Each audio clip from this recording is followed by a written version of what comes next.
കുട്ടികളുടെ പഠനഭാരം സംബന്ധിച്ച ചർച്ചകൾ സജീവമായി നടക്കുകയാണല്ലേ. സിലബസ് ലഘൂകരണമാണ് സർക്കാർ ലക്ഷ്യമിടുന്നത്. അടുത്ത അധ്യയന വർഷമായ 2026-27 മുതലായിരിക്കും ഈ പുതുക്കിയ സിലബസ് പ്രാബല്യത്തിൽ വരിക.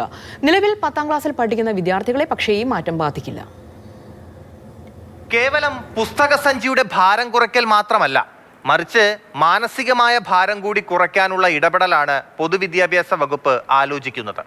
ഇവോൾവിംഗ് ടെക്സ്റ്റ് 10 വർഷക്കാലം ഒരേ പുസ്തകങ്ങൾ പഠിപ്പിക്കുക എന്നത് മാറുന്ന കാലത്ത് പ്രായോഗികമല്ല.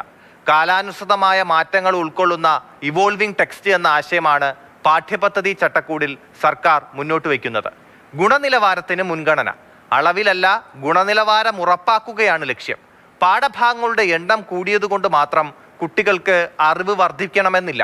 കണ്ടന്റ് കൂടുന്നതിലല്ല കാര്യം, അത് എക്സ്പെരിമെന്റൽ ലേണിംഗ് രീതിയിലൂടെ പഠിപ്പിച്ച് ആഴത്തിലുള്ള പഠനം നടക്കുന്നു എന്ന് ഉറപ്പാക്കുകയാണ് ചെയ്യുന്നത്. പുതുക്കിയ പാഠപുസ്തകങ്ങളെക്കുറിച്ച് അധ്യാപകരിൽ നിന്നും വിദ്യാർത്ഥികളിൽ നിന്നും ഫീഡ്ബാക്ക് ശേഖരിക്കുകയാണ്. ചില വിഷയങ്ങളിൽ കണ്ടന്റ് ലോഡ് കൂടുതലാണെന്ന അഭിപ്രായം വന്നിട്ടുണ്ട്. ഇത് ശാസ്ത്രീയമായി പരിശോധിച്ച് മാത്രമേ മാറ്റം വരുത്തുകയുള്ളൂ. കണ്ടന്റ് ലോഡ് കുറയ്ക്കുക എന്നാൽ പ്രധാന ഭാഗങ്ങൾ ഒഴിവാക്കുക എന്നല്ല അർത്ഥം. ആവർത്തനങ്ങൾ ഒഴിവാക്കിയും ഓരോ പ്രായത്തിലും കുട്ടി പഠിച്ചിരിക്കേണ്ട കാര്യങ്ങൾ മാത്രം ഉൾപ്പെടുത്തിയുമാണ് ഇത് ക്രമീകരിക്കുന്നത്. അടുത്ത അധ്യയന വർഷമായ 2026-27 മുതലായിരിക്കും പുതുക്കിയ സിലബസ് പ്രാബല്യത്തിൽ വരിക. സിലബസ് ലഘൂകരിക്കുന്ന കാര്യത്തിൽ സംസ്ഥാന കരിക്കുലം കമ്മിറ്റി വിശദമായ ചർച്ചകൾ നടത്തി ഉടൻ തീരുമാനമെടുക്കും.